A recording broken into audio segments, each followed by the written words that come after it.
बात करेंगे विस्तार से खबरों की। सबसे पहले बड़ी खबर आपको राजधानी दिल्ली से बता दें, कर्मचारी संगठन के नेताओं के साथ पीएम मोदी आज बैठक करेंगे। आज पीएम नरेंद्र मोदी पीएम आवास पर ये बैठक करेंगे। इस बैठक में ओल्ड पेंशन स्कीम और न्यू पेंशन स्कीम समेत कई मुद्दों पर चर्चा होगी।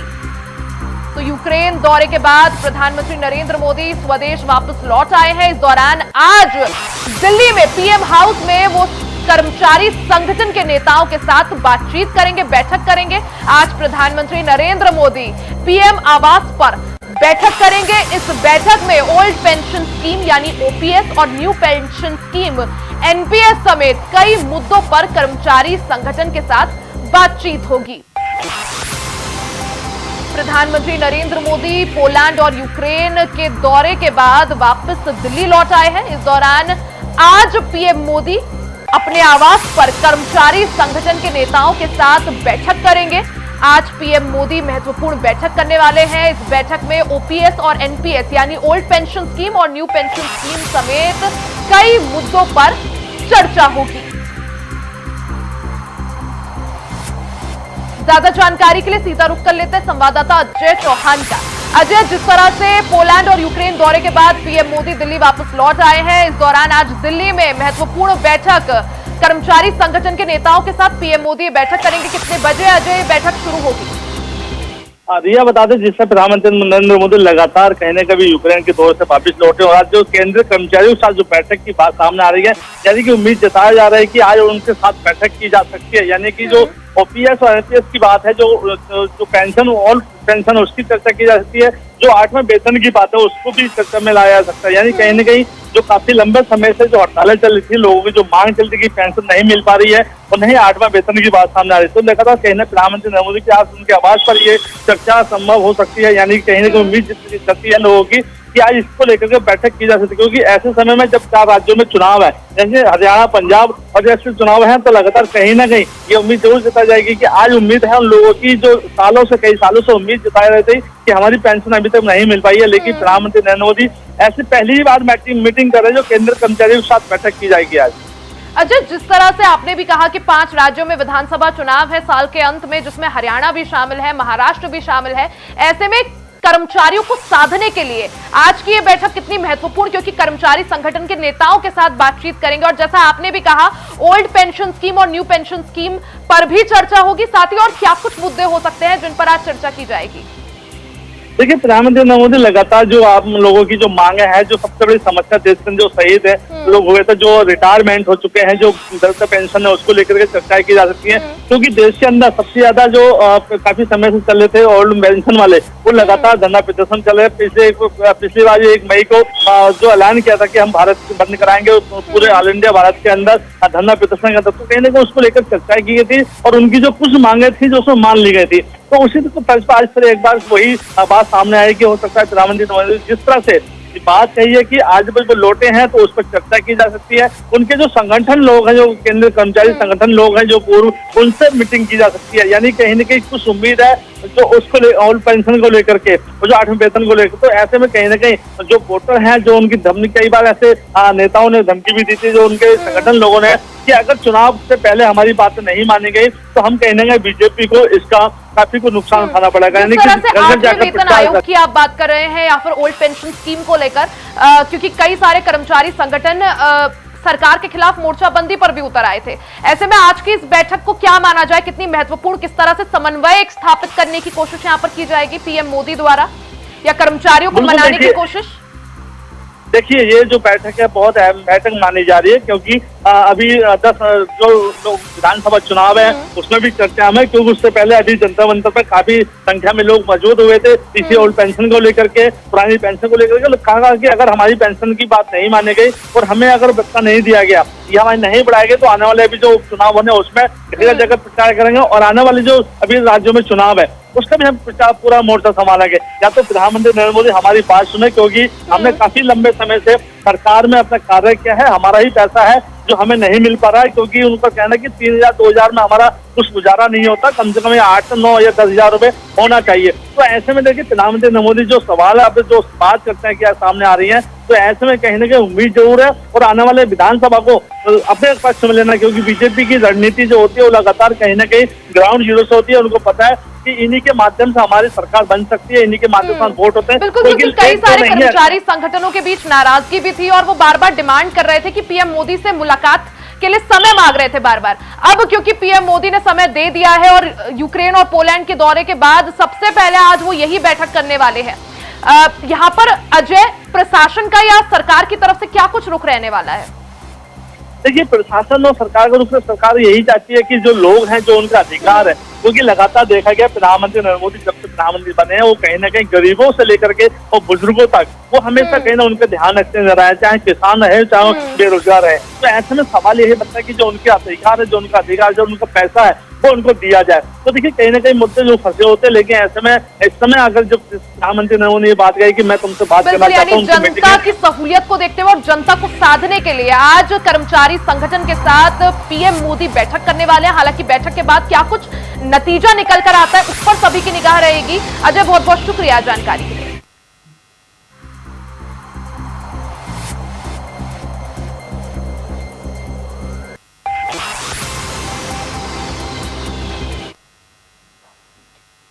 पर्यटन मंत्री जयवीर सिंह आज रायबरेली के दौरे पर रहेंगे। इस दौरान राणा बेनी माधव के समिति के कार्यक्रम में वो शिरकत करेंगे। शहर के फिरोज शाह गांधी कॉलेज में कार्यक्रम का आयोजन किया जाएगा। पर्यटन मंत्री जयवीर सिंह का आज रायबरेली का दौरा, इस दौरान राणा बेनी माधव के समिति के कार्यक्रम में वो शामिल होंगे। शहर के फिरोज शाह गांधी कॉलेज में इस कार्यक्रम का आयोजन किया जाएगा जिसमें पर्यटन मंत्री जयवीर सिंह शामिल होंगे। पर्यटन मंत्री जयवीर सिंह का आज रायबरेली दौरा, आज रायबरेली पहुंचेंगे पर्यटन मंत्री जयवीर सिंह। इस दौरान वो कार्यक्रम में भी शामिल होंगे। पर्यटन मंत्री जयवीर सिंह का आज का कार्यक्रम राणा बेनी माधव के समिति के कार्यक्रम में वो शामिल होने के लिए रायबरेली पहुंचेंगे। शहर के फिरोज शाह गांधी कॉलेज में कार्यक्रम का आयोजन किया गया है जिसमें शामिल होने के लिए पर्यटन मंत्री जयवीर सिंह आज रायबरेली पहुंचेंगे।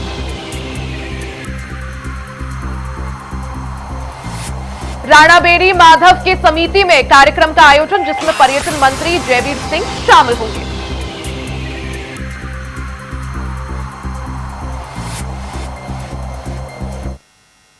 सीधे आपको देहरादून लिए चलते हैं जहां उत्तराखंड के मुख्यमंत्री पुष्कर सिंह धामी लाइव है। क्या कुछ कह रहे हैं आपको सुनवाते हैं। उस दिशा में भी हम काफी अच्छी प्रोग्रेस कर रहे हैं। पिछले अगर 2-3 सालों का देखेंगे तो दुगना हमने ऋण जो है वापस करने का काम शुरू किया है और राजस्व बढ़ाने पर हमारा मुख्य फोकस रहा है कि राजस्व बढ़े और उसको लेकर लगातार चाहे आज वो रेवेन्यू बढ़ाना यह हमारी प्राथमिकता में है। आबकारी विभाग हो, चाहे हमारा खनन विभाग हो या स्टाम्प कर से आने वाले रेवेन्यू हो, उन सब में काफ़ी बढ़ोतरी हुई है, आंकड़े साफ बताते हैं। और ऋण भी कम से कम लिया गया है। विकास के मामले में भी हम ठीक दिशा में आगे बढ़ रहे हैं कि पूरे देश के अंदर जो नीति आयोग ने आंकड़े दिए थे उन आंकड़ों में भी उत्तराखंड का नंबर 1 स्थान आया है। इसके साथ साथ जो हम राज्य के विकास के लिए जो प्राथमिकता लेकर चल रहे हैं कि ईईपी के प्रोजेक्ट हैं, केंद्रीय सहायता पोषित योजनाएं हैं, नाबार्ड की योजनाएं हैं, जिनमें हमें कहीं पर 72% का अनुदान मिलता है, जिसमें 28% राज्य को खर्च करना होता है। ईईपी के जो प्रोजेक्ट हैं उनमें 90% हमको केंद्रांश मिलता है और 10% राज्य को खर्च करना होता है। जितनी हमारी परिसंपत्तियां हैं वो परिसंपत्तियां भी हमारी ठीक प्रकार से जो है आगे केवल सफेद हाथी के रूप में न रहें। अभी इस अनुपूरक बजट में ये प्रावधान किया गया है कि जितने भी राज्य के गेस्ट हाउस हैं उन गेस्ट हाउसों को हम ठीक करें और जहाँ भी लोग आते हैं तो कम से कम कुछ न कुछ राज्य को प्राप्त होता रहे। ये नहीं कि हमने सब चीज़ें बना दी और बनाने के बाद केवल और केवल उसमें हम पैसा खर्च करते रहें। हम राज्य को इस प्रकार से बनाने का प्रयास कर रहे हैं, ये हमारा संकल्प है कि आने वाली जो हमारी पीढ़ी है उनको भी एक अच्छी अर्थव्यवस्था राज्य की मिले, उसके लिए हम काम कर रहे हैं। और बहुत सारे जो खर्चे हैं उन खर्चों को भी कम करने का प्रयास कर रहे हैं। राज्य को अधिक से अधिक उन योजनाओं का लाभ मिले जिनसे राज्यांश कम से कम हो। साथ ही जो हमारा गरीब है, गरीब कल्याण की योजनाएं वो हमारे दूरस्थ क्षेत्रों तक पहुंचे। युवाओं के और नौजवानों के विकास के लिए, हमारे शिक्षार्थियों के लिए हमने बहुत सारी जो है छात्रवृत्तियां भी शुरू की हैं। खिलाड़ियों के प्रोत्साहन के लिए खिलाड़ी उदयमान योजना भी प्रारंभ की है। महिलाओं के लिए स्वयं सहायता समूह और अच्छे काम करें, 3 लाख रुपए तक का ऋण उनको बिना ब्याज देने की व्यवस्था की है। किसानों के लिए बहुत सारी योजनाएं पशुधन के क्षेत्र में, मत्स्य के क्षेत्र में, बागवानी के क्षेत्र में, इन सभी क्षेत्रों में हम लेकर आए हैं। कुल मिलाकर मैं कह सकता हूं कि अनुपूरक बजट जो हमारा सामान्य बजट था, उस बजट को पूरी तरह से धरातल पर उतारने का ही एक अंश है और उसी दिशा में हम प्रयास कर रहे हैं। दंगाइयों पे नियंत्रण हो सके, इससे संबंधित एक विधेयक आया है, जो भी क्षति होगी उसकी भरपाई हो सके, इसको आप किस तरीके से देखते हैं? देखिए, राज्य के लिए चूंकि इस प्रकार का ये कानून बहुत अति आवश्यक था।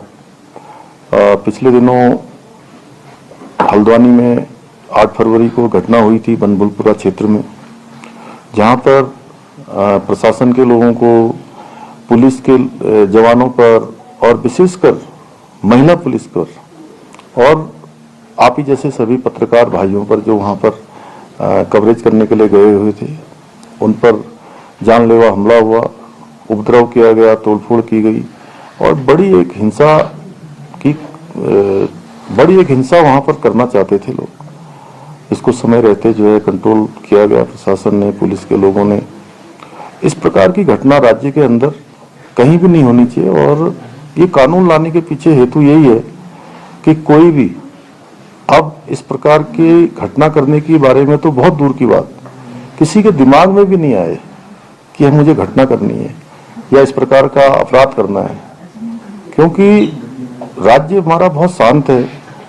राज्य के अंदर सभी लोग एक दूसरे के साथ बहुत प्रेम पूर्वक रहते हैं, आपस में भाईचारे के साथ रहते हैं, बड़ा सौहार्दपूर्ण प्रेम पूर्ण यहाँ व्यवहार रहता है सबका एक दूसरे के साथ।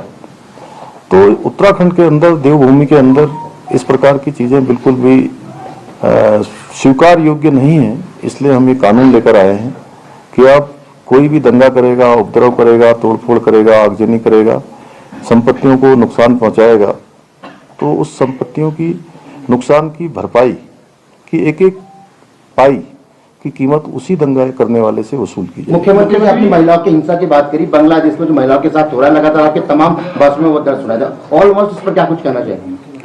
नहीं, देखिए, देवभूमि के सभी लोग बांग्लादेश में महिलाओं के साथ जो इस प्रकार अत्याचार हो रहा है उसकी हम निंदा करते हैं और इसमें सब लोगों को आगे आकर इसका समर्थन करना चाहिए। और जो लोग सनातन की बात करते हैं, जैसे कल चूंकि हाउस की बात है, अब मैं आज हाउस में ही बोलना चाहता था, हाउस थोड़ा पहले चला गया, नहीं तो मैं वहीं बोलता। और देवभूमि उत्तराखंड का एक एक व्यक्ति इस हिंसा के खिलाफ है, चाहे कोई भी हो, चाहे हमारे वो काजी जी भी हों जो कल बोल रहे थे वहाँ सदन के अंदर। सीएम साहब, कल जो है खानपुर के विधायक महेश कुमार, उन्होंने एक मामला उठाया था। उनका कहना था कि उत्तराखंड की सरकार को गिराने के लिए 500 करोड़ रुपए इकट्ठे किए गए हैं। नहीं, देखिए, अब चूंकि उन्होंने सदन के अंदर बोला है तो निश्चित रूप से प्रोसीडिंग में भी आया है सदन की, और इस पर निश्चित रूप से हमारी एजेंसियां और आपने कोई निर्देश दिए एजेंसियों को? नहीं, अभी सदन के अंदर दिया है, माननीय विधानसभा के अंदर उन्होंने बोला है, तो जरूर मैं समझता हूं कि इसकी छानबीन होगी। आप लोगों के पास ऐसे इनपुट हैं सर, क्या ऐसी कोई ताकतें हैं ऐसा करने की सोच रही है या ऐसा कर सकती हैं? अब सदन के अंदर कल आप सब लोगों ने सुना। सर, एक सवाल ये है कि हरीश धामी जी उत्तराखंड में बड़ा विषय आए हैं सर, किस तरह से सर उसको लिए अब आगे काम कर रही है? तो उत्तराखंड में किस तरह से विकास कार्य को लेकर सरकार कितनी गंभीर है, इसको लेकर मुख्यमंत्री पुष्कर सिंह धामी को आप सुन रहे थे। खबरों में आगे बढ़ते हैं, बात अब प्रयागराज की कर लेते हैं। राहुल गांधी आज प्रयागराज के दौरे पर रहेंगे। संविधान सम्मान सम्मेलन में नेता प्रतिपक्ष राहुल गांधी आज शामिल होंगे। कार्यक्रम में 5 बिंदुओं पर चर्चा होगी। संविधान, जातीय जनगणना पर चर्चा होगी, साथ ही सामाजिक, आर्थिक और राजनीतिक न्याय पर भी चर्चा होगी। तो नेता प्रतिपक्ष राहुल गांधी आज संगम नगरी प्रयागराज के दौरे पर रहेंगे। संविधान सम्मान सम्मेलन में वो शामिल होंगे। इस दौरान कार्यक्रम में 5 बिंदुओं पर चर्चा की जाएगी। संविधान को लेकर, जातीय जनगणना को लेकर, साथ ही सामाजिक, आर्थिक और राजनीतिक न्याय के विषय पर भी चर्चा की जाएगी। तो कांग्रेस लगातार संविधान या जातीय जनगणना का मुद्दा उठाते आई है। साथ ही लोकसभा चुनाव के दौरान भी हमने देखा किस तरह से सामाजिक, आर्थिक और राजनीतिक न्याय की बात कांग्रेस द्वारा की गई थी। इसी को देखते हुए आज नेता प्रतिपक्ष राहुल गांधी प्रयागराज के दौरे पर रहेंगे। संविधान सम्मान सम्मेलन में वो शामिल होंगे। इस कार्यक्रम में राहुल गांधी को मुख्य अतिथि के तौर पर बुलाया गया है, आमंत्रित किया गया है, जिसमें शामिल होने के लिए नेता प्रतिपक्ष राहुल गांधी आज संगम नगरी प्रयागराज पहुंचेंगे। साथ ही इस कार्यक्रम के बारे में आपको बता देते हैं, इस कार्यक्रम में 5 बिंदुओं पर चर्चा की जाएगी। संविधान को लेकर चर्चा होगी, जातीय जनगणना को लेकर चर्चा होगी, साथ ही सामाजिक, आर्थिक और राजनीतिक न्याय पर भी चर्चा होगी। ज्यादा जानकारी के लिए सीधा रुख कर लेते हैं संवाददाता शोएब रिजवी का। शोएब, क्योंकि नेता प्रतिपक्ष राहुल गांधी आज संगम नगरी प्रयागराज पहुंचेंगे, आज उनका क्या कुछ कार्यक्रम, और जिस कार्यक्रम में शामिल होने के लिए वो पहुंचेंगे, संविधान सम्मान सम्मेलन, कितने बजे कार्यक्रम शुरू होगा? देखिए, अगर कार्यक्रम की बात करें तो संविधान सम्मान जो समारोह है वो 1 बजे से शुरू हो जाएगा। लेकिन अगर नेता प्रतिपक्ष राहुल गांधी की बात करें तो उनका प्रोग्राम 3 से 4 बजे के आसपास आने का है, और उनका इस कार्यक्रम में करीब 1 से 1.5 घंटा समय रहेगा, जिसमें वो बोलेंगे। जो ये कार्यक्रम हो रहा है इसके अंतिम सत्र में, यानी ये कार्यक्रम 1 बजे से शुरू होगा और इसके अंतिम सत्र में राहुल गांधी वहाँ पे न सिर्फ जो वहाँ पे तमाम वर्गों के प्रतिनिधि आएंगे, उनसे संवाद कर सकते हैं और उनको संबोधित कर सकते हैं। ये उनका कार्यक्रम है। दरअसल इसे गैर राजनीतिक कार्यक्रम बताया जा रहा है। इसमें राहुल गांधी को एज ए गेस्ट आमंत्रित किया गया है, और इसमें जो विषय है वो संविधान से जुड़ा हुआ विषय है। संविधान में अलग अलग जो वर्गों की क्या योगदान है, क्या उनको भागीदारी मिलनी चाहिए। राहुल गांधी के अलावा शोएब और किसकी मौजूदगी इस कार्यक्रम में रहने वाली है?